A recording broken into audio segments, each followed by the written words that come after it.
예, 천만입니다. 오늘 어차피 뭐 주가는 뭐 떨어진다 하더라도 삼성전자에 관련된 좋은 소식들은 계속 나오고 있어요.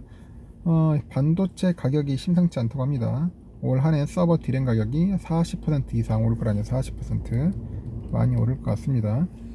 공급이 수요를 못 따라가고 있고 지난해 말 디램 가격이 바닥 찍어서 오를 일만 남았다고 하죠.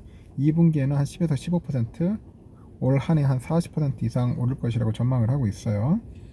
기사 내용을 잠시 한번 보니까 그 공급이 수요를 따라가지 못하면서 올해 반도체 가격 상승이 상당한 수준에 이를 것이라는 전망이 속속 나오고 있죠.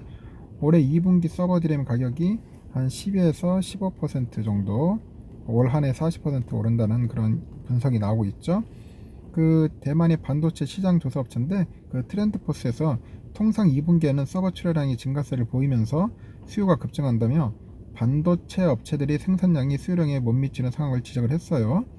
지난해 3분기 이후에 D램 공급 업체들이 서버 D램 생산 능력은 전체 생산 능력의 약 30%로 떨어졌고요. 작년 하반기에 D램 공급사들이 재고가 쌓이는 서버 D램 대신 스마트폰과 PC, 게임 콘솔용 D램 제품의 생산에 주력한 결과죠. 그 트렌드포스는 지난해 말 그 D램 가격이 바닥을 찍은 뒤에 서버 업체들이 재고도 안정세를 보이고 있다면서 2분기 서버 D램 계약 가격이 1분기 대비해서 한 10에서 15% 오르고 일부 거래는 최대 20%까지 상승할 것이라고 전망을 했습니다. 이어 올해 D램 공급사들이 그 생산량 증대에 보수적인 가운데 서버 D램 필요량은 3분기까지 높은 수요를 유지할 것이라고 언급을 했고요. 올 한해 서버 D램 가격이 한 40% 이상 오를 것이라고 내다봤습니다. 그 트렌드포스를 비롯한 관련 업계는 해당 전망치를 상향 조정할 정도로 올 한해 서버 디램 등 반도체 가격이 상승이 상당할 것으로 이제 하겠죠. 상승이 상당할 것이다. 기대하고 있습니다.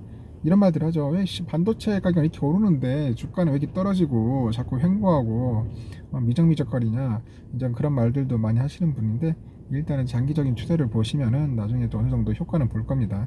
이 단기적으로 보는 게 아니라 장기적으로 보시고요. 향후 반도체 가격도 계속 오르니까 그 오른 만큼은 이제 수익이 더 나지 않겠습니까? 수익이 더 나면은 기업 실적에도 상당히 도움이 되겠고 주가에도 영향을 준다고 봅니다. 그래서 지금 당장 단기 근식으로 보지 마시고 장기적인 그 안목에서 보면은 기업은 좋을 수밖에 없어요. 그래서 삼성도 그렇고 SK 하이닉스도 그렇고 반도체 만드는 회사들 나름대로 더 좋아질 거라고 저는 믿어 의심치 않습니다. 하여튼 반도체가 관련된 이야기를 여러분께 들려드리고요. 참고하시고 오늘 하루도 여러분들 잘 판단하셔서 성투하시길 기원하겠습니다. 이상 천만전자였습니다.